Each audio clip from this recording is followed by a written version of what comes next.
Oleh tempat ini ada nama Tuhan dan ada rencana Tuhan yang baik buat saudara dan saya ini. Baik saudara, kita akan mendengar sebagian firman Tuhan dan akan doa dulu. Bapa kami di surga, Tuhan Yesus, terima kasih Tuhan untuk penyertaan-Mu sampai hari ini Tuhan. Kami boleh sehat, Kau berkati kami secara jasmani rohani kami Tuhan. Kami bersyukur Tuhan untuk segala kebaikan-Mu. Terima kasih Bapa untuk kesempatan yang Kau berikan pada hamba-Mu untuk memberitakan kabar baik Tuhan. Ya Tuhan, apa yang kami beritakan sungguh firman-Mu ya dan amin. Beri kami hati yang lembut, tanah yang sebagai tanah yang subur, yang mampu menerima benih firman-Mu Tuhan. Terima kasih Bapa.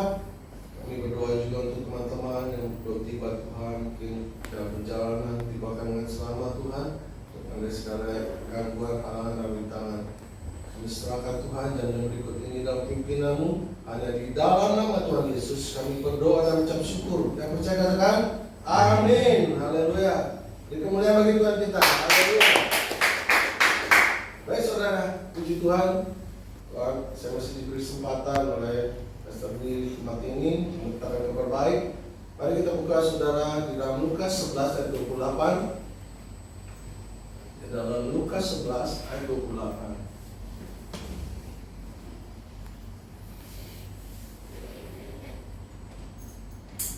Kita akan baca bersama-sama ya. Lukas 11 ayat 28. Sudah ketemu? Amin. 2, 3. Tetapi ia berkata, yang berbahagia ialah mereka yang mendengarkan firman Allah dan yang memeliharanya. Baik saudara, saudara dikatakan sini apa saudara? Yang berbahagia adalah mereka yang mendengarkan firman dan yang memeliharanya. Amin. Wah saudara, puji Tuhan ya. Saya percaya kita ada di tempat ini, kita rindu mendengar firman Tuhan. Amin saudara. Amin. Saya percaya juga bahwa firman Tuhan sudah ada di dalam hati kita dan kita sudah memeliharanya saudara sampai saat ini. Amin. Amin. Baik saudara.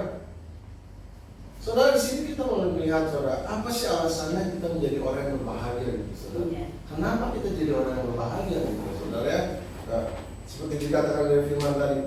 Nah, banyak orang yang di luar sana saudara, yang sudah mendengar kabar baik, mendengar Injil saudara, tapi dia menyia-nyiakan waktu dan kesempatannya saudara ya. Menganggap apa saudara? Menganggap remeh, menganggap nggak penting gitu ya. Wah saudara, kalau saya percaya, karena apa saudara? Karena dia tidak membuka hatinya, ya nggak? Tidak membuka hatinya untuk mendengar sebagian dari firman Tuhan pada hari ini saudara. Saya percaya, kenapa kita ada di tempat ini? Karena kita sudah membuka hati kita saudara, amin? Kita sudah membuka hati kita menerima firman Tuhan. Sehingga ada apa saudara? Ada haus dan lapar dalam hati kita. Karena kita tahu, ya nggak?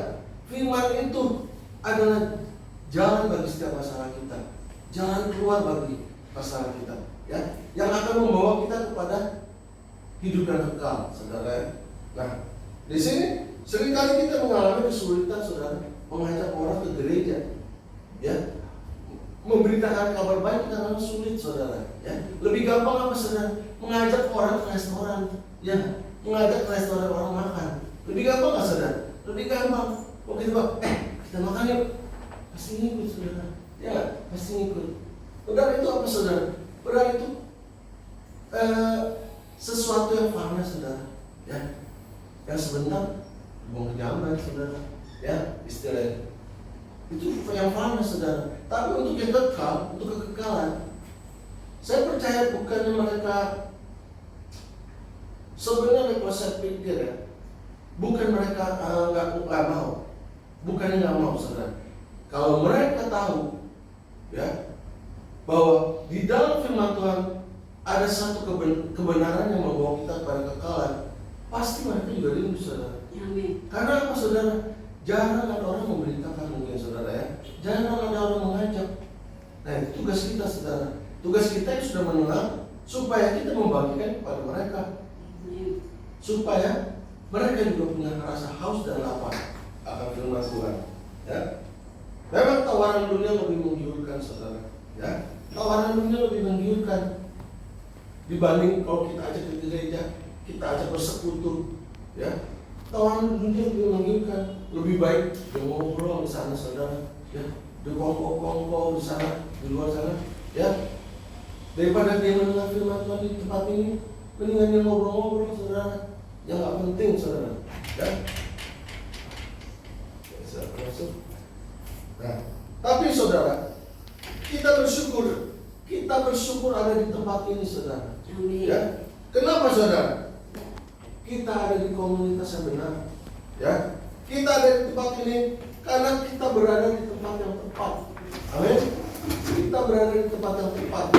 Kita bersyukur, saudara, ya. Lalu, saudara, kita akan membahas ada berapa alasan kenapa kita disebut orang-orang yang berbahagia, saudara. Amin. Kita akan bahasnya yang di dalam Efesus 1 ayat 4 dikatakan, sebab di dalam Dia Allah telah memilih kita sebelum dunia dijadikan, supaya kita kudus dan tak bercacat di hadapannya. Coba, saudara, Allah telah memilih kita sebelum dunia dijadikan. Luar biasa, saudara. Luar biasa, saudara.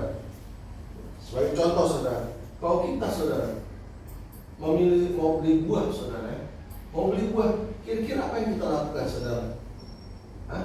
Kita akan memilihnya, saudara. Kita akan memilihnya.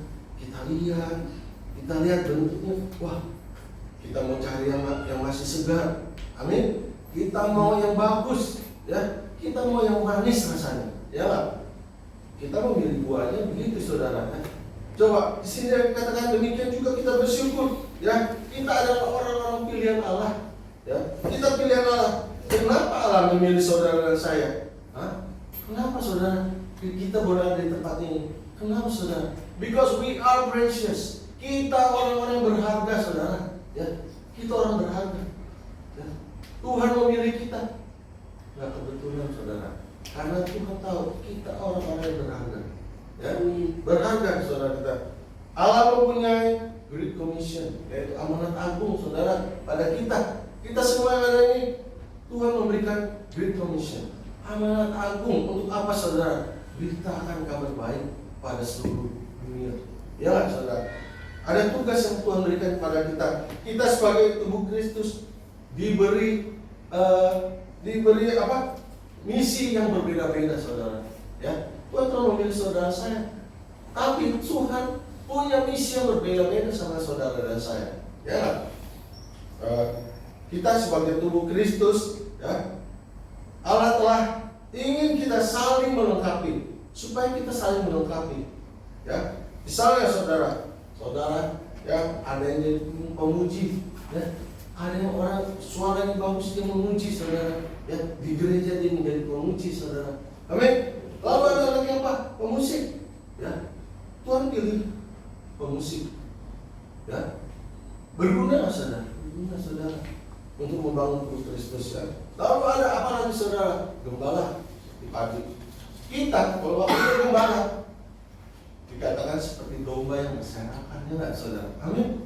Kita nggak istilah liar, gitu, ya kan? Kita akan jadi liar. Tuhan pilih Pak jadi gembala. Ya. Ada pengkhotbah juga, saudara. Untuk apa? Memberi makan iman kita, memberi makan rohani kita, supaya apa? Kita kuat, ya, kuat. Kalau kita dengan firman, iman kita didewasakan, kita jadi kuat, saudara. Amin.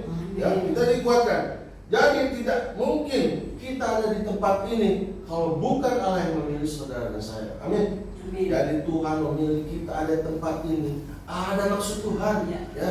Jangan sia-siakan, saudara, ya. Jangan sia-siakan. Saya percaya, ya. Seberapapun talenta kita, ya, yang Tuhan berikan, saya percaya itu berguna untuk membangun tubuh Kristus, ya, saudara. Kita orang pilihan pasti berguna. Lalu apalagi, saudara? Kenapa kita menjadi orang yang berbahagia, saudara? Ya, jadi dikatakan di Kisah Rasul 18 ayat 9 dan 10 dikatakan, pada suatu malam berfirmanlah Tuhan kepada Paulus di dalam satu penglihatan, jangan takut, teruslah memberitakan firman dan jangan diam. Yang 10 dikatakan, sebab aku menyertai engkau, dan tidak ada seorang pun yang akan menjamah dan menganiaya engkau, sebab banyak umatku. Ya, jadi saudara, Jadi ada satu apa saudara? Saudara janji Tuhan. Jadi Tuhan katakan apa? Dia akan menyertai kita. Coba. Luar biasa saudara. Ya. Kita bukan dikawal lagi sama bodyguard. Tidak saudara. Ya. Kita ada Allah, Tuhan sendiri yang menyertai kita. Ya. Luar biasa saudara. Lalu di dalam Matius 28 ayat 18 sampai 20 dikatakan, Yesus mendekati mereka dan berkata, kepadaku telah diberikan segala kuasa di surga dan di bumi. Karena itu, pergilah, jadikan semua bangsa muridku, dan baptislah mereka dalam nama Bapa dan Anak dan Roh Kudus, dan ajarlah mereka melakukan segala sesuatu yang telah kuperintahkan kepadamu, dan ketahuilah, aku menyertai kamu senantiasa sampai kepada akhir zaman. Wow, luar biasa lah janji Tuhan saudara. Ya, luar biasa sekali saudara. Ini gak main-main. Janji Tuhan apa? Dia akan menyertai kita sampai akhir zaman. Ya. Jadi firman setelah saya baca firman ini, ya Tuhan, kenapa kita harus takut? Kenapa ya? Saya percaya saya biji matanya. Ya, kita biji matanya Tuhan. Ya, Dia bertanggung jawab atas hidup saudara dan saya.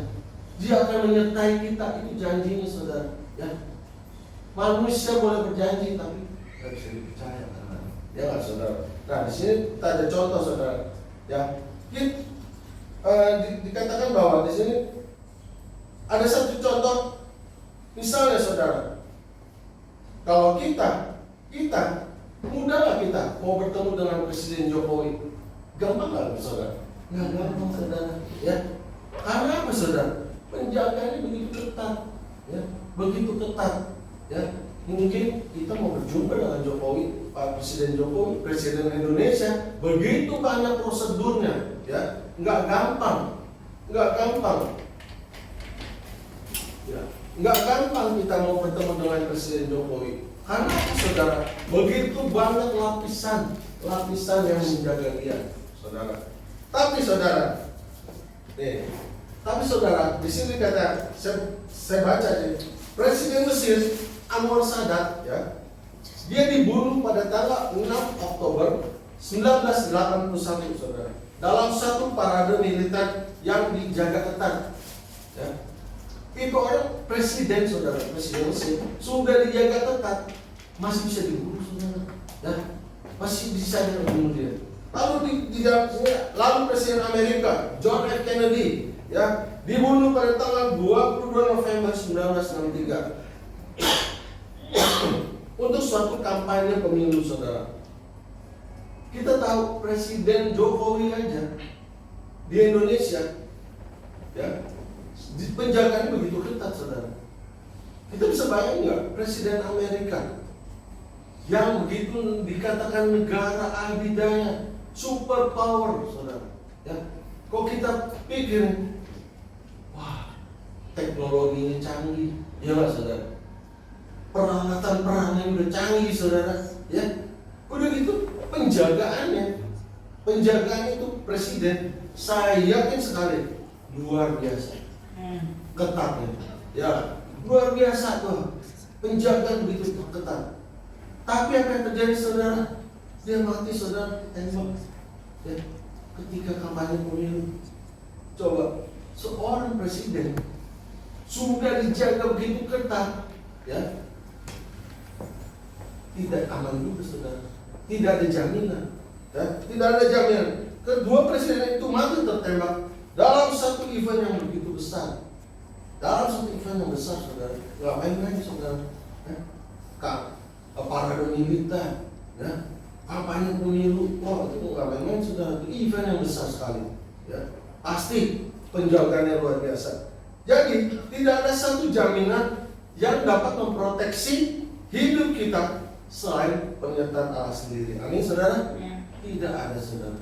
Ya, tidak ada satu jaminan yang bisa memprotek hidup kita selain Allah sendiri, selain janji Tuhan yang menyertai saudara dan saya. Amin. Ya. Lalu saudara, ya, jadi tidak ada satu yang memprotek hidup kita. Ingat saudara, Allah menyertai orang-orang pilihannya, menyertai saudara dan saya. Ya saudara, amin. Beri kemuliaan bagi Tuhan kita. Haleluya. Lalu apa saudara? Berikutnya, kita kenapa disebut orang bahagia? Kenapa kita disebut orang bahagia? Saya bacakan di dalam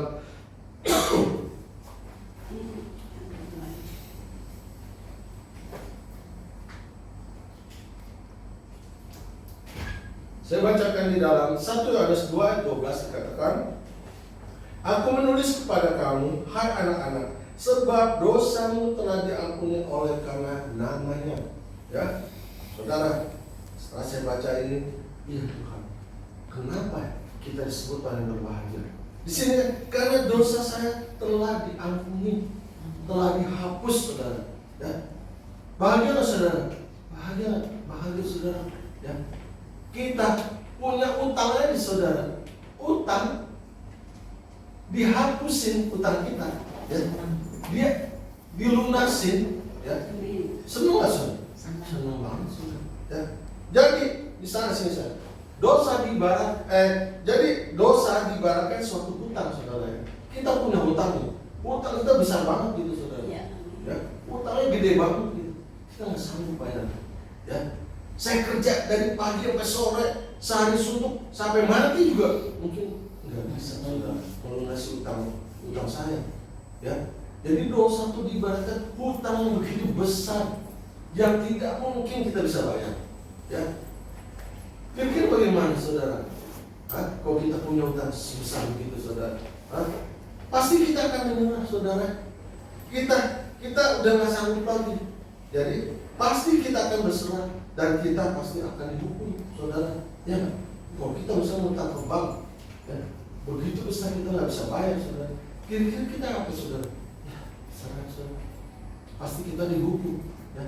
Ada hukumnya, ya. Kita pasti akan dihukum. Tapi, saudara, ada seorang yang datang kepada kita, yang melunasi segala hutang kita, seluruh hutang kita. Coba, saudara. Luar biasa, nggak, saudara? Siapa, saudara? Siapa yang melunasi hutang dosa kita? Yesus. Ya, saudara. Yesus yang melunasi seluruh hutang dosa saudara dan saya. Luar biasa saudara. Pasti kita akan mengucap syukur yang tidak terkira saudara, ya. Bahkan kita mau menyerahkan hidup kita kalau misalnya mau dijadiin apa ya terserah deh. Ya enggak? Untuk apa saudara? Membalas segala kebaikannya. Membalas segala kebaikannya. Jadi saudara, kenapa saya juga ketika saya lahir baru, saya dengar firman, saya renungkan, saya orang yang punya hutang besar yang dilunasi oleh Tuhan. Ya. Kenapa saya juga mau menyerahkan hidup saya? Saya menyerahkan hidup saya juga saudara untuk Tuhan. Tuhan, biar kau pakai saya. Ya. Karena untuk apa saudara? Membalas segala kebaikan Tuhan yang diberikan pada saya. Amin saudara. Jadi kita ingat kebaikan Tuhan yang begitu besar, ya. Jadi saya pikir, ya Tuhan luar biasa, teramat baik bagi saya. Dia bilang, Tuhan, saya mau dijadiin apa? Serahkan Tuhan. Saya pikir begitu saudara. Ya, kita mau berserah apa lagi saudara? Kita mau berargumen apa lagi? Nggak ada yang bisa kita berbantah-bantah lagi saudara. Selain itu menyerahkan hidup kita, ya nggak saudara? Untuk membalas segala kebaikan ini, ya. Saya mau menyerahkan hidup saya Tuhan. Jadilah menurut kehendak-Mu Tuhan atas hidupku. Karena tidak ada lagi yang saya bisa pertahankan. Amin. Ya, pasti kita akan berserah. Kita akan menyerahkan seluruh hidup kita. Siapa yang percaya bahwa hutang dosanya sudah dilunasi, saudara? Percaya saudara? Percaya? Amin. Kita percaya seluruh hutang dosa saudara dan saya kita sudah dilunasi. Amin. Kita mulai dari tempat ini karena Dia memilih saudara dan saya. Dia mengampuni segala dosa, hutang dosa kita. Amin. Haleluya saudara. Ya. Jadi Yesus yang membayar seluruh hutang dosa kita dengan apa saudara? Dengan darahnya di kayu salib. Ya. Dengan mengorbankan dirinya Tuhan di kayu salib. Dan kita harus yakin, kita harus beriman kalau kita sudah diselamatkan karena Yesus telah datang menyelamatkan saudara dan saya. Karena semua hutang dosa saya sudah lunas. Sudah lunas dibayar, saudara ya. Sudah diampuni. Amin. Haleluya. Beri kemuliaan bagi Tuhan kita. Haleluya. Oleh karena itu saudara, kita harus mengampuni juga jika ada saudara kita yang bersalah pada kita. Amin. Karena apa? Apapun kesalahannya, ya, apapun kita harus mengampuni. Kenapa saudara? Yesus telah mengampuni kita, ya, semua dosa kita, semua kesalahan kita, ya. Dia telah mengampuni kita. Dia nggak bilang, dia nggak pilih-pilih kesalahan kita yang akan diampuni. Dikatakan seluruh dosa kita, ya, seluruh hutang dosa kita sudah dilunasi, ya, dengan dia bayar harga dengan darah yang kayu salib. Luar biasa saudara. Jadi saudaraku, kita adalah orang-orang yang sungguh berbahagia, ya. Coba direnungkan, ya. Setelah kita renungkan, kita renungkan, kita ini benar-benar orang yang berbahagia saudara, ya. Karena apa saudara? Karena saya telah dipilih oleh Allah yang Maha Kuasa, ya. Bukan sembarangan saudara, kita dipilih saudara. Lalu apa saudara? Kita disertai oleh Allah, ya. Kita disertai oleh Allah. Itu janjinya saudara. Aku akan menyertai engkau sampai kesudahan zaman. Ya, lalu apa? Semua dosa saya sudah dilunasi, sudah dibayar lunas, ya, dengan darah yang kayu salib. Jadi sekarang apa saudara? Kita harus berdiri teguh, jangan goyah. Amin. Jangan goyah. Mari kita melayani Tuhan. Amin. Mari saudara kita melayani Tuhan. Amin. Ya, saya undang pemain musik di depan. Berikan firman Tuhan. Saya akan memberikan satu pujian. Aku percaya ada mujizat.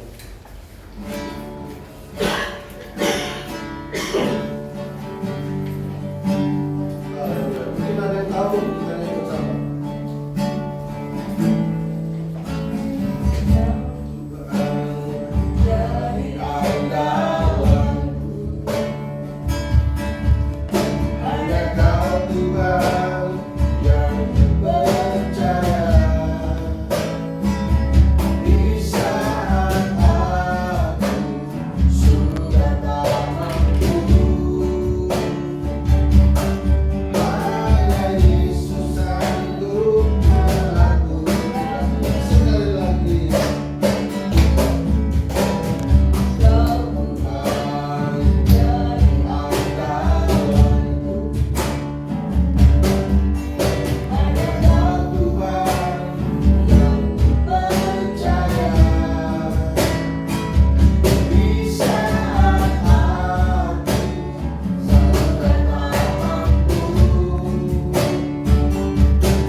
Terima kasih Tuhan untuk firman yang telah disampaikan oleh hamba-Mu. Kami percaya Bapa firman-Mu ya dan amin. Firman-Mu akan menjadi rema bagi setiap kami mendengar. Terima kasih Bapa, terima kasih. Ya Tuhan, Kau taruh firman-Mu di dalam hati setiap kami. Amen. Ya Tuhan, Kau dewasakan iman kami hari pas hari Tuhan melalui mendengar firman-Mu. Terima kasih Bapa untuk segala kebaikan sehingga kami menjadi orang yang berbahagia Tuhan. Terima Amin. kasih Bapak, kami serahkan Tuhan dan jangan ikutin di dalam pimpinan-Mu. Hanya di dalam nama Tuhan Yesus kami berdoa dan kami syukur dan percaya katakan Amin.